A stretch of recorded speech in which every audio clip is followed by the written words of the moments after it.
Lynch. 2 seconds, 1 second. Kobe pump fake. Kobe for the win. Kobe The dagger. 1-2. He loops out to left field. Going to be a tough play. Jeter on the run, makes the play, and flies into the stands. Oh, what a play by Derek Jeter. Roethlisberger has time, throws to the back of the end zone, and it is caught for a touchdown by Holmes.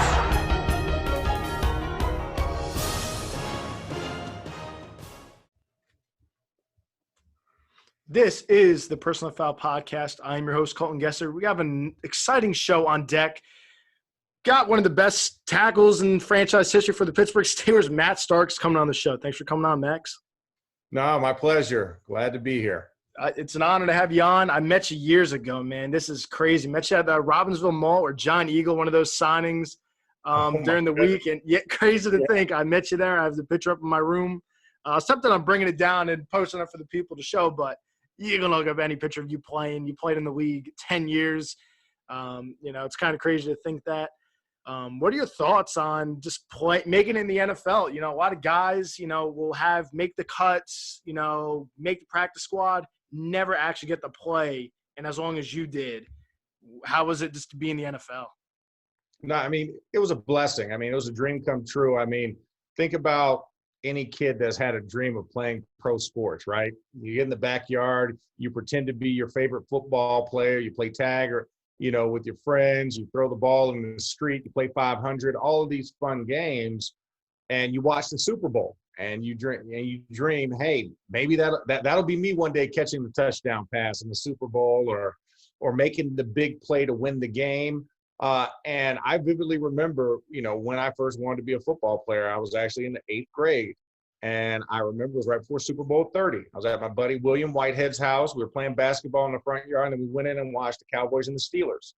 And, I was like, man, I want to do that one day. And up to that point, I'd never been able to play football. I tried to go as a little kid, try to play Pop Warner and Pee Wee, but there was weight limits. And as you can tell by my stats and everything else, I was a pretty big kid. I shopped in the Husky section, so I wasn't allowed to play. So, it wasn't until my freshman year, that following year of high school, that I actually got my first introduction to football. And it was something that the high school coach had to beg my mom to let me play, because I was thinking I was going to be basketball at that time. I'm from Orlando, and that was the era of Shaq and Penny. So I was a huge Shaq fan, and my cousin loved Penny Hardaway, so we used to pretend we were the Shaq and Penny of our basketball team. So that was my intentions. And then I played football for the first time. Coach brought me out, played tight end, caught a couple passes, felt good about myself. And then from there, it just took off. My love affair with football started really then. Yeah, you went on to go win an SEC championship. What was that like? You went on to win a Super Bowl. We'll talk about college first before we get into the NFL Super Bowl there with the Steelers. What was it like winning an SEC championship, It was cool. It was my freshman year in college. I agreed to go to University of Florida. I was recruited and highly sought after by a lot of teams across the country. And it came down, Florida was in my top 5. It was Michigan, Florida State, USC, Notre Dame, and Georgia. I finally decided, I prayed that morning and God gave me a sign. I signed with Florida, and it was the best 4 years of my life. I enjoyed it. Came in as a freshman, was a backup swing tackle behind some really good players. I mean, Mike Pearson went on to be a second-round draft pick to the Jaguars, and I can't think of his name. Last name Walker, Kenyatta Walker, was a right tackle, obviously a first-round pick to the Buccaneers. So I had to wait my time for 1 year, and that was our SEC championship year. But I got to play throughout that season as a backup. And it was cool. I mean, we won the SEC championship in Atlanta, and then we go on to play Miami in the Sugar Bowl my freshman year. And then my sophomore year, we were one game shy of really taking off and going to the national championship game, but we lost to Tennessee at the end of the year, got rescheduled because of 9/11, and we ended up going to the Orange Bowl and beating Maryland. So, it was a great collegiate career. I got to go to 4 bowls in 4 years, which is something that you don't get to say, and they were all January 1st bowls, so there was none before the new year that I played in. So I was blessed and fortunate. And then in the end, you try and do your best and see, hey, maybe this football thing can be a career. And, I had an opportunity, got my Blesto report, and knew that I had an opportunity to compete to get into the NFL. And so I went full board with that and came out to Arizona, trained at Athletes Performance at the time, which is now Exos. And, then I had that great call in April from it was Omar Khan that called first and told me to hold. And then put Bill Cowher on the phone. It was the end of the night, back when the draft was only 2 days. So the first 3 rounds were the first day. So I sat for the first and the second round. I was pissed, and I'm like, man, this sucks. I'll get drafted tomorrow. So I was at my best friend's house watching the draft. We were turning out the lights, walking out, and my phone rings. And back then, it's not these cool smartphones now. It just showed phone number. And you don't know who it is. It's a random phone number. Who is it? So, but the funny thing was, my best friend, was like, man, dude, that's Pittsburgh 412. I know that area code because he was born in Pittsburgh. And he's like, pick it up. And that's when I got the call to know that I had an opportunity to play in the NFL. Yeah, you already, broke my thunder there. I was going to mention you were a 3rd-round pick at the University of Florida.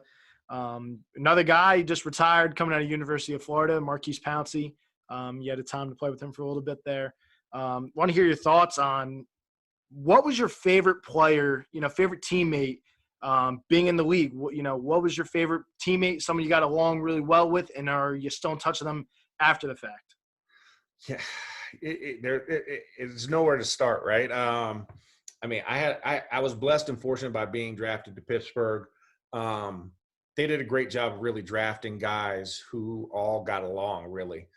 They understood the makeup of our room, the dynamic of the locker room that was Pittsburgh. And I got along. There was no teammate I really didn't get along with. Our offensive line room was probably the tightest unit. I still talk to Alan Faneca on occasion, Kendall Simmons, Willie Colon, Trey Essex, Darnell Stapleton. I talk to a lot of those guys still to this day. Justin Hartwig, Sean Mahan, Doug Legursky, John Malecki. We had a great group of guys in our room through my time there, and I was blessed to see a lot of those years. But I don't think there's anybody that I haven't talked to that I wanted to talk to that I couldn't talk to. I think that's what made it so special. I still talk to Charlie Batch a lot, still to this day. James Harrison, James Ferrier, Brett Kiesel, speak to Heath every once in a while. It is just Ramon Foster. I forgot about Moan, Big Moan. Now he's Big Moan. He used to be Lil Moan because he was a young guy when he came into the room. But, if there's a guy that I needed to reach out to, I've never had a problem getting in touch with them, sharing, talking with them. And both sides of the ball. We all talked. We still talk. Ryan Clark's son's out at Arizona State, which I live in Arizona, and I'm always talking to RC. Hey, is there anything I can do for Jordan? Let me know. We're right around the corner if he needs anything, or if you can't get out here, we're here. Hell, if he needs to wash clothes, right? College life's tough, man. Yeah. So it's really been great that I can say that I've had some tremendous teammates that I can still talk to this day if I need to reach out to them.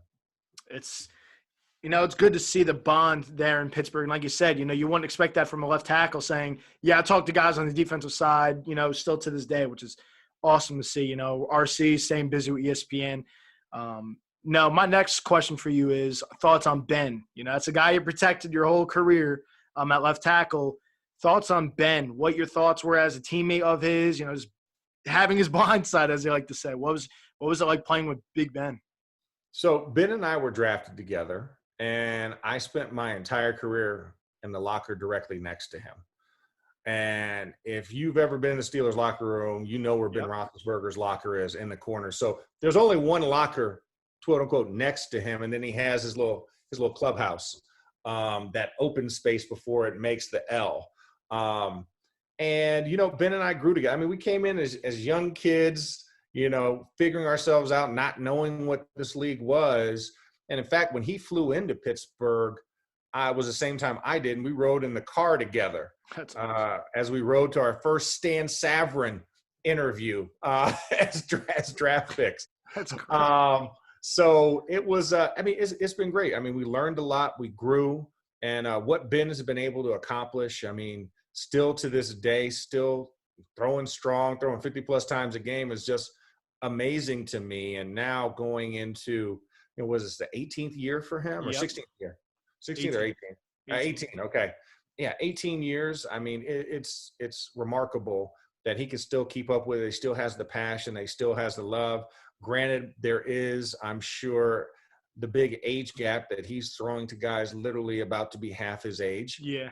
He's starting to feel what Tom Brady's feeling.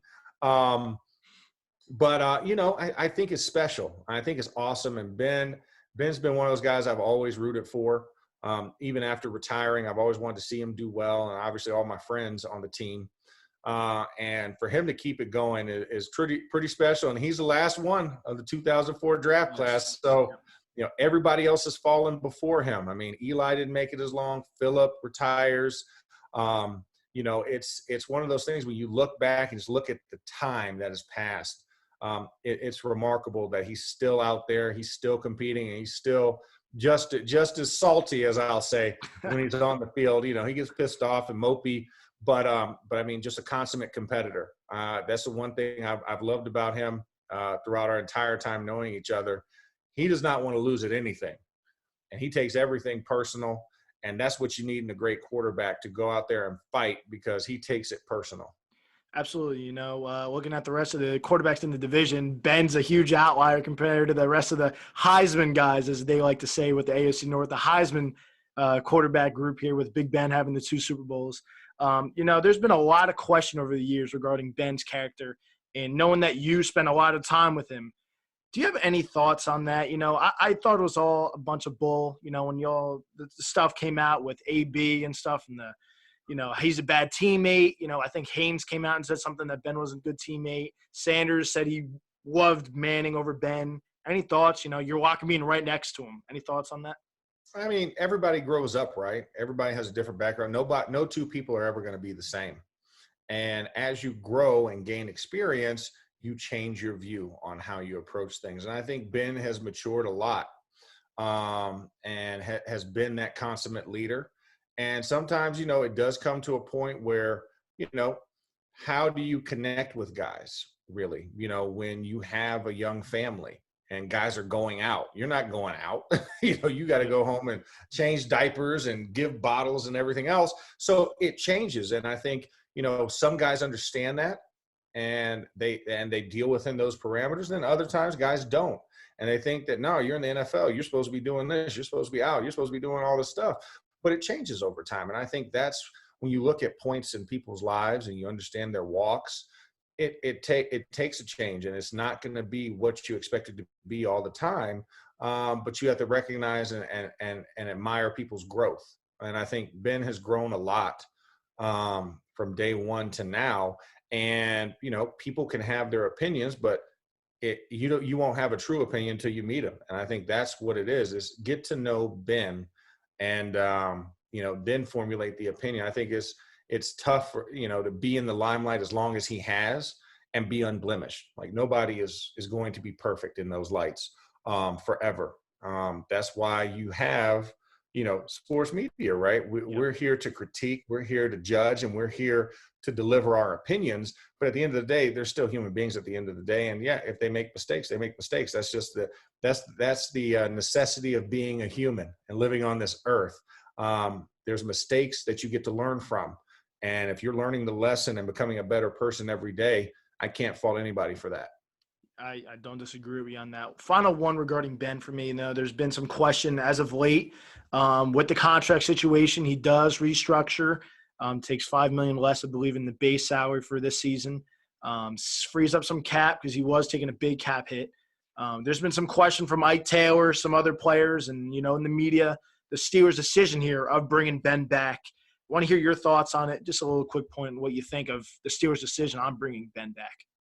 Well, I think what's your other option? And where are you drafting? You're not drafting in the top 10. This isn't like you had a 6-10 season or you had a 5-11 season to where you have a top 10 pick. You're drafting right where you normally do, which is mid to late in the round, and all of the quote unquote franchise style quarterbacks are going to be gone. And you've done that because of the play of Ben. Absolutely.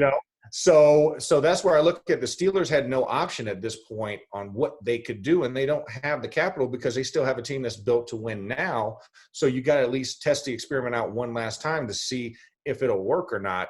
And then you can go and blow everything up because you have a lot of other salaries that you have that are high in players. And so you have to figure out how you're going to do moving forward.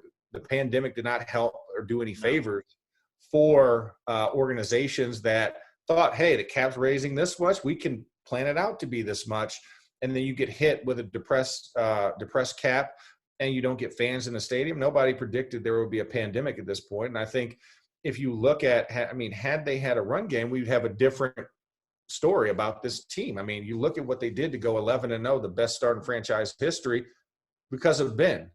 Throwing 50-plus times a game for a 38-year-old quarterback. He's now 39. But and to ask him to do that, Tom Brady doesn't throw as much as that. So how effective Leonard Fournette was in the Super Bowl. Yeah. So so everybody's critical of him, but I think at the end of the day, he's been undervalued and underappreciated to play as long as he has in one of the toughest divisions in football. And like you said, he's still holding his own with 3 Heisman Trophy winners in this division, and they're still figuring out how can they take the crown away from him. He's been playing the longest game of keep away outside of Tom Brady, and giving the team a consistent chance to be competitive year in and year out. I don't disagree with you. One of my thoughts on before I hop more back into your career, I think the signing of Dwayne Haskins also plays a big factor in his decision. For me, it was if you had Mason and that was it, it might be the time for Ben to go. And, as you said, they're the 24th pick. They're never high. They have the toughest schedule coming up this season because they won the division. So you might bite the bullet, have Ben retire. You're going to take the cap hit and let Mason see if Mason's the guy. Because some of the Steelers still think he is. Some don't, especially the media does not. But I think the signing of Haskins also makes a big factor in the decision of bringing Ben back. He wasn't in a good situation in Washington, dysfunctional organization when he was first drafted. Ron Rivera comes in, cleans house, and he's brought into an organization like Pittsburgh. So I think it also matters with bringing in Haskins. That's my opinion and take on it. Going back into your career here a little bit more because, again, 10th season in the league, 2-time Super Bowl champ, going to the Super Bowls. What was it like playing in the Super Bowl and winning 2? You can't put it into words. It's really a childhood dream realized, right? A fantasy that you actually got to live in real life. I think that's what it amounts to. And playing in the 2 that I did and attending the 3rd one, both of those cities had significant meaning to me because you look at going to Detroit, right? The second time it was ever played. Well, the first time it was ever played, my father played in that one.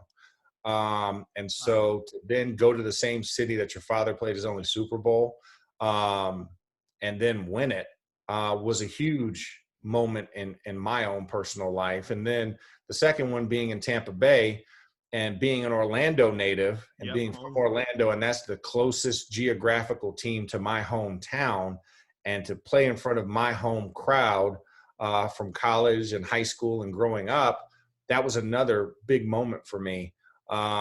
To have that opportunity to play and then to play 2 different positions in those Super Bowls, be a right tackle for one, left tackle for the other, and come out as a champion was really special. And it's moments that I'll never forget. And just that's also what created the bond, I think, with our team, right? When you have those triumphs together, you're together bound by history with those individuals. And that's what makes our relationships even more special, is because not only are we still close, but we have this moment to actually galvanize our friendships and our relationships with each other because of having the adversity around us and overcoming it.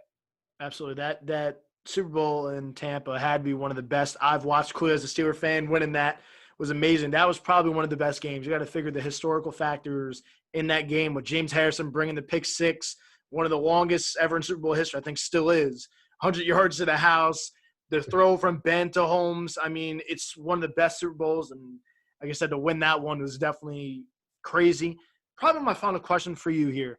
Going into the league, I asked Chris Wormley probably a month ago, what was a player that he got starstruck over just coming into the league and playing with or playing against? You see the LeBron James thing with Obi Toppin saying hello, and Obi's like, my name. What was a player that you were starstruck being around or playing against? It was definitely my first day in the Steelers locker room. It was Jerome Bettis. Walking in the locker room for the first time as a rookie, getting ready for mini camp. And I just remember being awestruck. We took the bus over from the hotel and, trying to figure out where my locker was because I walked in, I started to the left and then worked my way around. And then I'm like, I'm all the way over here in this corner, right? That was probably the structure because Jerome Bussey was just sitting there in his chair in his locker. And I remember walking up to him and saying, "Hi, Mr. Bettis. My name's Max Starks. I'm one of your new teammates." And he just kind of looked at me, puzzled. He's like, "Man, call me JB or Bus. Don't call me Mr. That's my daddy." And so, yeah, and even to this day, I have a rep because I remember Jerome, right? I remember him at Notre Dame. I remember with the Rams and when he was with the Steelers. And I just remember being on Living Single as a delivery guy. You just remember the star status that was Jerome Bettis.